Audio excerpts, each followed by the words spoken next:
It feels very scary for me and for everyone hearing about this. What do you look for? And you mentioned the idea of a slurred speech. You mentioned the idea of feeling confusion.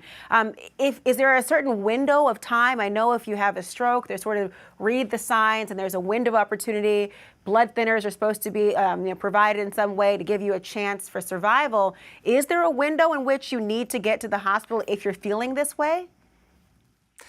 Yeah, I mean, the thing about this is these bleeds, which are on top of the brain, typically, if that's what he suffered from, which it sounds like, if you get to the hospital quickly within, with stroke, it's really within 3 hours. With this sort of thing, you have to think about getting there as quickly as you can as well.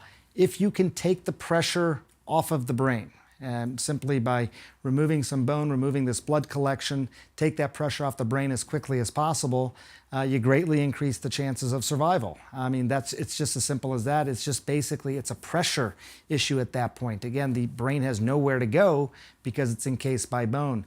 So, I think the message is, again, I don't want to frighten people, and people do bump their heads all the time, and it turns out to be nothing.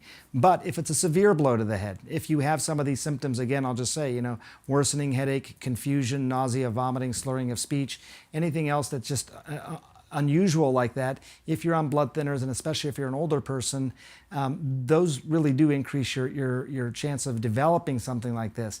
Again, it's not common. I don't want to unnecessarily frighten people, but those are some indicators, some clues that you should get this checked out. Sometimes it'll just be a neurological exam in the emergency room. Sometimes you'll need a CAT scan, but there are ways to quickly diagnose this and quickly do something about it if this is the problem.